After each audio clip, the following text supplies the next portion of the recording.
नमस्कार। स्वागत है आप सभी का हमारे YouTube चैनल में। आज के अपने इस वीडियो में हम सभी कार्तिक मास के महात्म्य का 13वां अध्याय करने जा रहे हैं।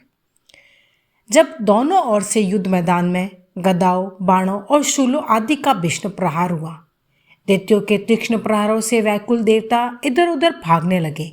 तब देवताओं को इस प्रकार भयभीत हुआ देख गरुड़ पर चढ़े भगवान युद्ध में आगे बढ़े और उन्होंने अपना सारंग नामक धनुष उठाकर बड़े जोर का टंकार किया। त्रिलोकी शापित हो गई। पल मात्र में भगवान ने हजारों दैत्यों के सिरों को काट गिराया।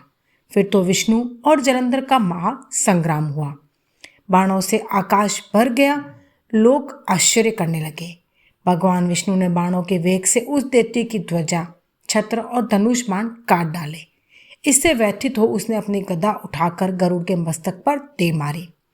साथ ही क्रोध से उस दैत्य ने विष्णु जी की छाती में भी एक तीक्ष्ण बाण मारा।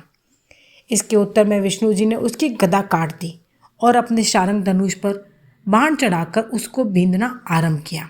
इस पर जलंधर इन पर अपने पैने बाण बरसाने लगा। उसने विष्णु जी को कई पैने बाण मारकर वैष्णव धनुष को काट दिया। धनुष कट जाने पर भगवान ने गदा ग्रहण कर ली और शीघ्र ही जलंधर को खींचकर मारी। परंतु उस अग्निवत अमोघ गदा की मार से वह दैत्य कुछ भी चलायमान न हुआ। उसने एक अग्निमुख त्रिशूल उठाकर विष्णु पर छोड़ दिया।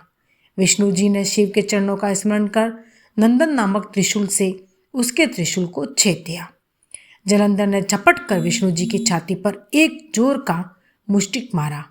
उसके उत्तर में भगवान विष्णु ने भी उसकी छाती पर अपनी एक मुष्टि बाहुओं और मुष्टिकों से बाहु युद्ध करने लगे। कितनी ही देर तक भगवान उसके साथ युद्ध करते रहे। तब सर्वश्रेष्ठ मायावी भगवान उस दैत्य राज से मेघवाणी में बोले, रे रण दुर्मद दैत्य श्रेष्ठ, तो धन्य है जो इस महायुद्ध में इन बड़े बड़े आयुधों से भी भयभीत ना हुआ। तेरे इस युद्ध से मैं प्रसन्न हूँ। तू जो चाहे वर मांग। मायावी विष्णु की ऐसी वाणी सुनकर जलंधर ने कहा, हे भावुक, यदि आप मुझ पर प्रसन्न हैं तो यह वर दीजिए कि आप मेरी बहन तथा अपने सारे कुटुंबियों सहित मेरे घर पर निवास करें।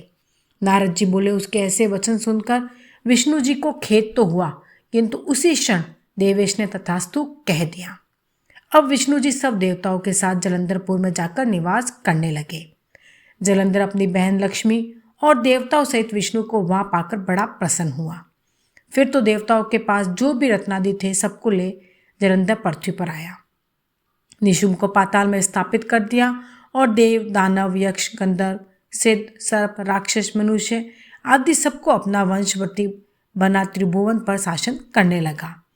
उसने धर्मानुसार सुपुत्रों के समान प्रजा का पालन किया। उसके धर्म राज्य में सभी सुखी थे। तो यह था कार्तिक मास के महात्म्य का 13वां अध्याय। वीडियो पसंद आया हो तो लाइक, शेयर एंड सब्सक्राइब और मेरे साथ जय श्री हरि, जय श्री कृष्णा बोलना ना भूलें। धन्यवाद।